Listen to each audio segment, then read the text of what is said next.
Alors en ce qui concerne la gestion des numéros de lot, il faut déjà activer l'option gestion des numéros de lot sur telle et telle famille de produits. Alors si j'active au niveau de l'alimentaire, j'ai deux produits où je souhaite gérer les numéros de lot, la traçabilité alimentaire. Il suffit de cliquer sur les trois petits points. Donc j'ai la famille alimentaire, je vais dans l'onglet stock, produits en stock oui, est-ce qu'il y a une gestion de l'eau, oui ou non. Je vais dans la gestion de l'eau. Alors après la gestion, il y a effectivement tout un tas de paramétrages.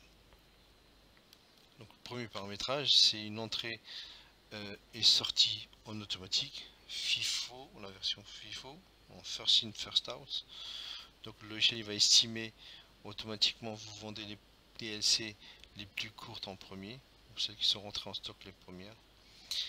Ou bien, voilà, si je veux tout tracer manuellement, je fais une entrée manuelle et une sortie manuelle. Donc ça va me permettre de, à chaque vente, de sélectionner le numéro de lot que je souhaite.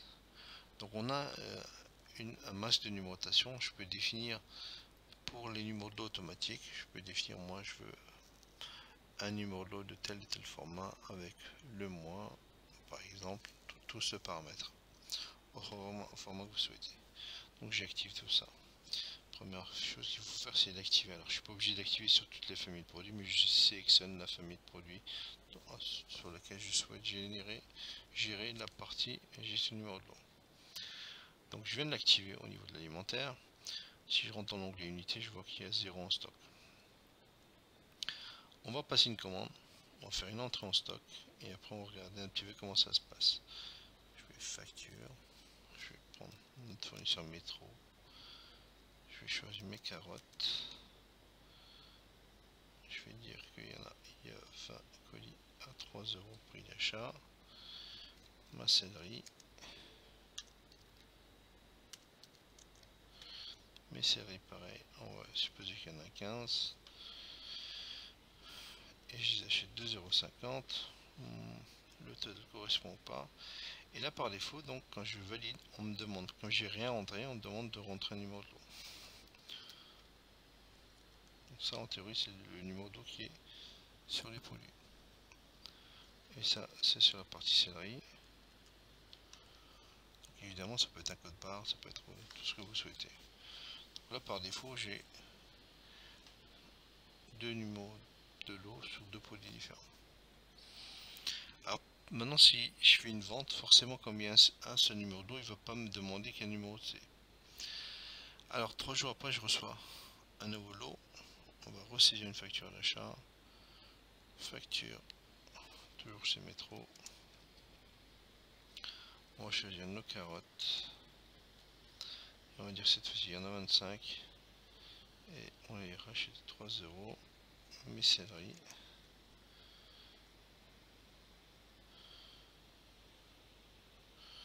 à 2,50, voilà, je valide, pareil on va me demander un lot.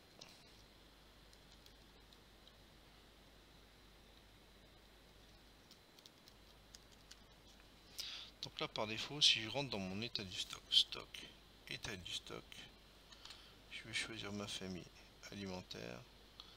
Oui, j'ai deux produits. Il suffit de cliquer sur tel et tel produit. Vous allez pouvoir voir en cochant ici les numéros de lot qui sont associés à ce produit là.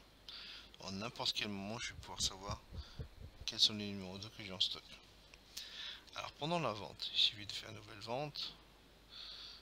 Je fais une facture ou un bon livraison. Je vais choisir mon fournisseur client 1. Je vais choisir mes carottes. Voilà, je dis que j'en vends 5 kilos à 4 €. Céleri. Alors ce qu'il faut également savoir, c'est que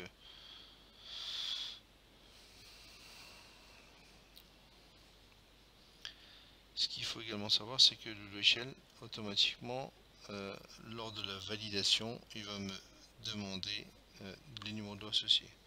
Alors on avait paramétré une limite du client à 0 €. Donc vous le faites à chaque fois que vous passez une commande, comme il a dépassé ces limites, vous avez une alerte. Alors ce qu'il faut savoir, ça peut être bloquant ou uniquement une alerte. Chez nous, dans notre cas, c'est uniquement un message. Donc là, par défaut, donc on me demande, j'ai vendu la barquette de carottes râpées, on me demande de quel lot c'est. Donc je peux prendre une partie de ça, etc. Donc par défaut, j'ai pris celui-ci. Donc évidemment, sur chaque numéro d'eau, je peux associer une date limite de consommation, etc. Et pareil, pour les céleris, je sélectionne mon numéro d'eau. Alors si ça avait été géré en FIFO, donc ces écrans ne s'afficheraient pas. Par défaut, il prendrait la DSL la plus courte, etc.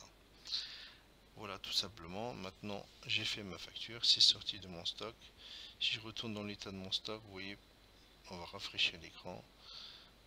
Voilà, il y a un certain nombre de quantités qui sont sorties de mon stock. Ensuite, quand vous voulez savoir le stock ou le suivi d'un numéro d'eau, il suffit d'aller dans mouvement des lots. Je peux faire une recherche avec un numéro d'eau et savoir à quel client ce numéro d'eau est parti. Donc, il y a des champs obligatoires. Il faudrait au moins que je puisse choisir mes carottes.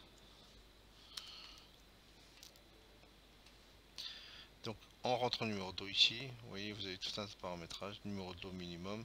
Si vous faites la gestion des séries, non, vous sélectionnez et puis vous allez pouvoir voir la liste de tous les clients chez qui vous avez livré ce produit là.